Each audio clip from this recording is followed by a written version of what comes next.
Localish LA celebrates Latino Heritage Month.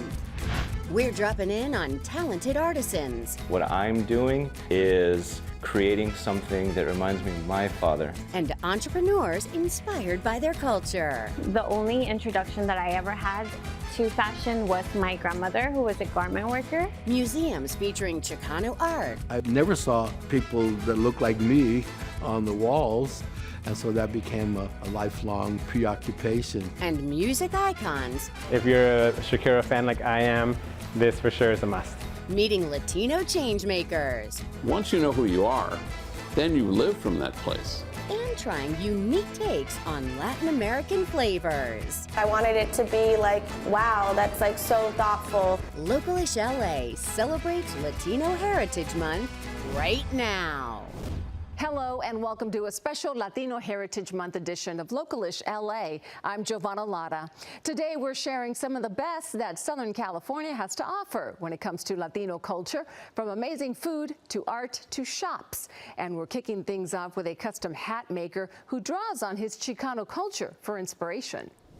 Pachuco culture to me is style as resistance. It's pride, self-care. It's a way for us to connect our family, our ancestors, and our community. And to be able to do that with style is even better. I can showcase my art in hats, and they have a meaning to it. The imagination is just not putting together some felt and putting a ribbon on it. The process of custom making these hats is unbelievable. We are located in Los Angeles, just under the 6th Street Bridge. You wouldn't know it was here unless you asked. Our clientele is really diverse. It's not just Chicanos and Mexican Americans or Mexicans. We've made hats for important people in the community and also celebrities, people who sing in La Maldita Vecindad, the ska band, La Santa Cecilia, Madonna has ordered a couple of my hats too. I love seeing that the culture is not emerging because it never went away, but it is certainly really being celebrated today. And the wonderful thing is how people like Gilberto, with his wife Cynthia, are honoring the tradition, but making it their own. For me, one of the points of pride and one of the things that really always touches my heart is when someone comments or sends me a message. Your hats remind me of my grandfather or my father. And the reason why is because what I'm doing is creating something that reminds me of my father. And it's keeping his spirit alive. So everything just made sense that I would identify with this culture of Chicano. Love those hats. Now let's go to South Pasadena, where a Lucha Libre shop pays tribute to Mexican masked wrestling and its local roots.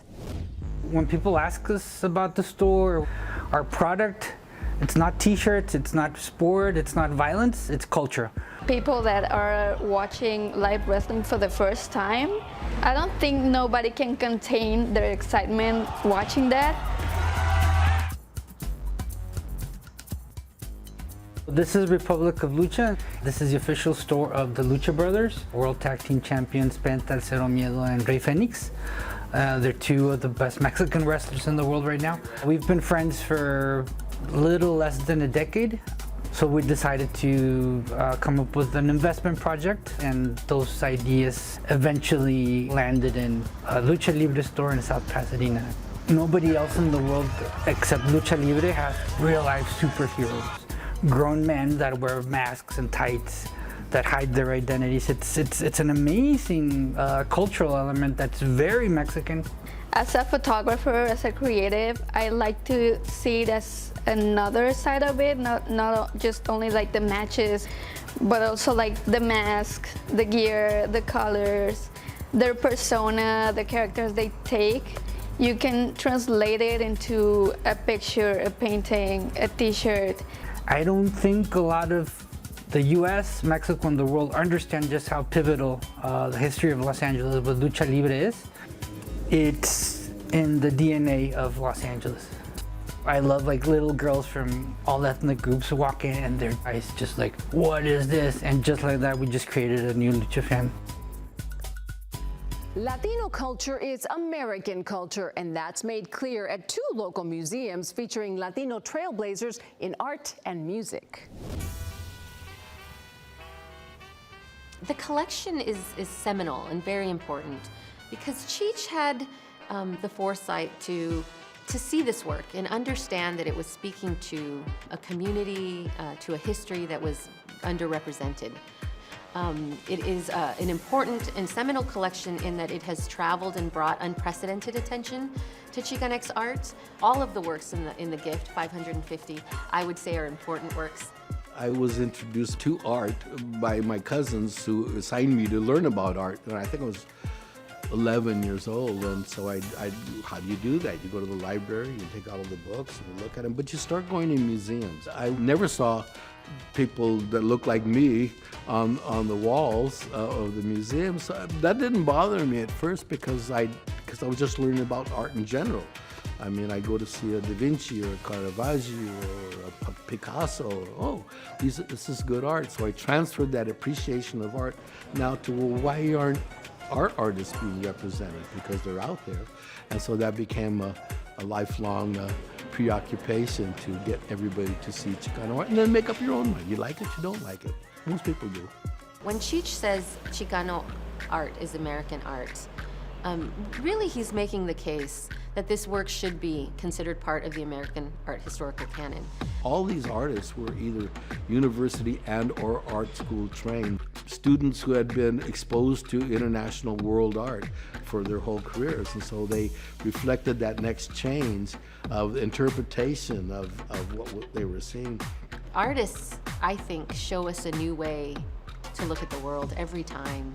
Art has a way of, I think, saving our souls. Visibility for the uninitiated is all that matters. And I want people to see Chicano art. And it's there for you to see. I think a lot of people, when they think of Shakira, they just think beautiful global pop star. But she brings so much to it beyond just being this incredible performer. She's a singer, songwriter, producer, multi-instrumentalist. I had to make sure I came out to the Grammy Museum to see her guitar and her outfits and just experience a little bit more of Shakira. If you're a Shakira fan like I am, this for sure is a must. The exhibit offers a number of ways to look and think about Shakira. She loaned us all the artifacts that are featured in the exhibit. So she loaned us 4 guitars, handwritten lyrics. She gave us the separated tracks to a number of different hits so people can remix those songs. So it really gives you multiple ways to think and hear Shakira, I think, in new ways. We have the 2 outfits that she wore at the Super Bowl, including the guitar that she played in that event. We have a number of her outfits from different tours around the world. All these things have become a part of who she is, but she's continued to expand her musical palette. And I think that's one of the things that people love about her is she's always evolving.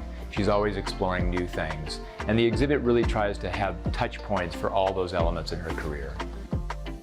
When our Latino Heritage Month edition of Localish LA returns, we're serving up Latin American flavors like you've never had them before. And later, a big surprise for the owners of a cafe and bookstore in Pomona.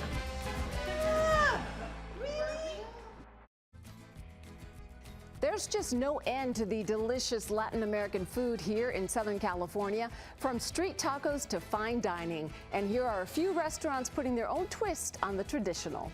This was really a marriage of 2 people and 2 cuisines with Mexico and Italy. When you eat it, it gives you the warmth of eating Mexican food, but in a new way that you've never seen it. The way they take something that would be an Italian dish and make it Mexican, or a Mexican dish and make it an Italian dish, it's incredible. It's so creative and amazing. How all true love stories happen. We met at a bar in New York City. He was opening a restaurant not too far from where I worked, and he needed a chef, so we began to talk. His restaurant that I was the chef at was 100% Italian, so that's where I really learned to cook Italian food. His mom was a chef, so she taught me a lot of the recipes. It wasn't until we moved to LA, where I'm from, and I was kind of looking for my voice as a chef, because I would be cooking Italian food or I'd be cooking French food at restaurants, and so it was like this disconnect, you know, like the food that I was making for everybody to eat versus the food that I was eating. And so I started to kind of take a real dive into both cuisines, and I found so many similarities that it was just kind of like an aha moment. So one dish is our elote agnolote. So it's Mexican street corn, but put into ravioli. A lot of our sauces in Mexico they take days to make. Like mole, for example, is just like such a labor of love. And I found a lot of that with like the braises of Italy, you know, the brazzatos or the ragouts that go into the pasta dishes. I think it was also like the techniques of cooking. This was really a marriage of two cuisines. I wanted it to be like, wow, that's like so thoughtful. It's definitely a good spin on pizza. It comes together in a good combination where it's good and flavorful. We're taking ingredients, flavor profiles from Oaxaca with our traditional approach with pizza dough baking. It's not your typical fast food Mexican pizza. This is the true inspiration of two different great restaurants in Los Angeles. It's a great idea. Here at Brooklyn Avenue Pizza Company, we use a traditional wood-fired oven imported from Italy. Our concept with the collaboration is to showcase something that you're not going to really find throughout most of LA in the pizzeria shops. So our collaboration with Madres, our take on their trayuda, and it's a popular dish that's growing in Los Angeles and really popular in Oaxaca. We love the idea because a lot of people have the perception that clayuda is a pizza or it's a Oaxacan pizza. And then our chef and our team, we thought that the marinated pork that we have, the quesillo, which is the cheese that we have, the chorizo, the peppers, the chapulines, which are grasshoppers from Oaxaca, and the gusanos of maguey will be a great toppings on the pizzas. It had a lot going on, but in a really good way. It was pretty spicy, but it's not unbearable where you can't eat it. It has a very smooth spice to it. It is very flavorful. With this collaboration with one of the best pizzas here in LA, we want to present a Oaxacan culinary experience for the community, made for the community. Now, everyone knows that tacos are the runaway favorites of Latino fare, but did you know that a local taco shop was the first to introduce a style of taco most popular in Texas? The puffy tacos, they're unmatched. Nobody else makes one like that around here. We had the name trademark, puffy taco. It's Texas-style tacos, so they're different. I always tell them, once you eat once, you're hooked, and sure enough, they always come back. We're from Texas, and when we started, we were not known at all. My husband's grandmother started making them at home. And that's where they got the idea. They're crispy, they're crunchy, and they pop out. My dad was the one that called it puffy taco. My dad had a restaurant without a menu. He was the talking menu. Told everyone, just get on that CB, puffy taco, puffy taco. And little by little, word of mouth every day just keeps getting bigger and bigger. A lot of people, they can't believe the taste. And people they're surprised that we're from Texas and hadn't heard from us, especially the Texans. 23! I came and got a fix. I'm content eating about 3 puffy tacos. My girlfriend said to me, "You're not going to go to that taco place, are you?" And I said, "Well, probably not." I lied. Coming up, Homeboy Bakery gives former gang members hope for success. Plus, Latinas making a change in tech and fashion when Localish LA continues. Welcome back to this special Latino Heritage Month edition of Localish LA. When Father Greg Boyle created Homeboy Industries, he had no idea it would grow to become a major employer in Los Angeles. In 35 years since its founding, it has helped thousands of former felons find jobs and a chance at redemption. First time I actually came in to seek Homeboy is in 2011, and I was straight out of rehab, and it was the work phase, so I came into Homeboys to try to find a job. I started off doing the janitorial, so it's been 12 years, and I'm the director of bakery operations, and I'm over 65 employees in the bakery, our farmers markets, our e-commerce line. The wholesale part, the retail part, it definitely feels good. That I've earned their trust and that they like see that I'm capable of being trusted like with these businesses and with these people, because we're still like healing traumas and we're still like going through the motions of living life. I know what it's like. I've been there, I've done that. I would say she's found her true self in loving. So she's kind of inhabited that truth. And once you know who you are, then you live from that place. You know, you live from your truth, is what we say around here. Also preparing youth for success is Techno Latinx, founded by 2 law school graduates who left their professions to help create inroads and bring diversity to the jobs of the future. The work that we do is based on creating a workforce that is located in a community that will stay long after Techno Latinx leaves. We work with high schools and middle schools to bring in the technology. We work with nonprofits in the educational space, but also in the art space. A teacher recommended me to go to Soy Artista, which I did. And I'm glad I did, because I've always been drawn to art. I've always wanted to create. The technology, as time went on, it kind of grew on me, and I did want to kind of pursue it more and more. You're creating just like you would in real life, but you're doing it with now these handheld devices that it's all coming alive in the virtual space. So now I'm not just painting, I am inhabiting my painting, I'm building the world around me. Emerging technology is VR, photogrammetry, or AR effects. It's already changing how the creative economy works and how Hollywood productions are made and stories are told. We want to show kids that this could be them. Entrepreneurship and creativity go hand in hand. Here are 2 Latina-owned businesses that are making their mark in business and fashion. In the fashion industry, it has been very challenging every step of the way. The only introduction that I ever had to fashion was my grandmother, who was a garment worker. Never did I imagine that I would have a full-service production fashion house and create the brand that I've always dreamed of. My parents are from Mexico, from Puebla. And I grew up here in South Central, born and raised. I've always had that eye for design, and I saw a lot of things in the industry that I didn't really like in terms of sustainability, in terms of ethics, on how people were treated. And that's when I decided to start a manufacturing business. GTLA is where anyone can develop their brand. We provide services in every step of the way. So my brand is called Lupe. My customer for Lupe is this woman that it's definitely independent. She likes to dress up, dress down, but with the same pieces in her closet. So it's a very capsule wardrobe. And currently I'm working on adding a little bit more intention to the brand and really focusing on our target customer. I actually have my grandmother's sewing machine. I had to bring it here to the shop. She passed away before she can see me build my business. I feel like she would be really proud. There has been challenges, but I learned so much from her while she was alive. And you know, one thing is like, you can't give up. No matter what the circumstances are, like you can't give up.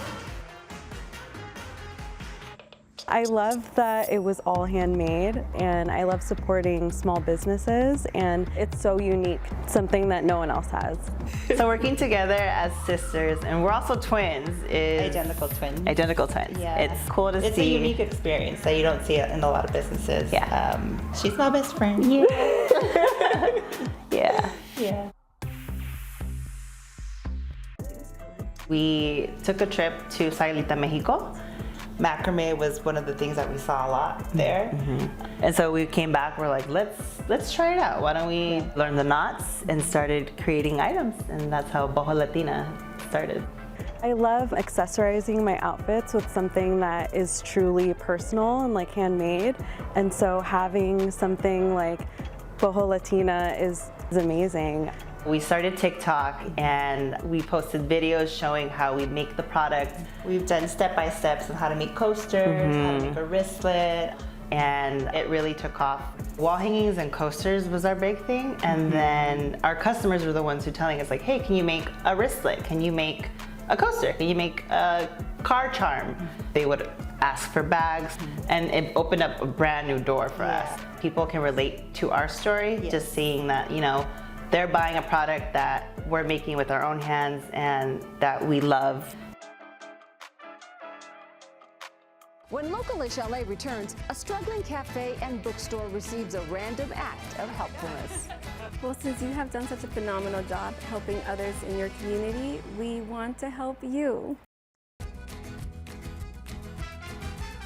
Café con Libros in Pomona is more than just a bookstore. It's a space where Latinos can feel inspired and empowered by their culture. Localish LA was there to see the helpful Honda people give the two owners a much welcome surprise to help boost their business.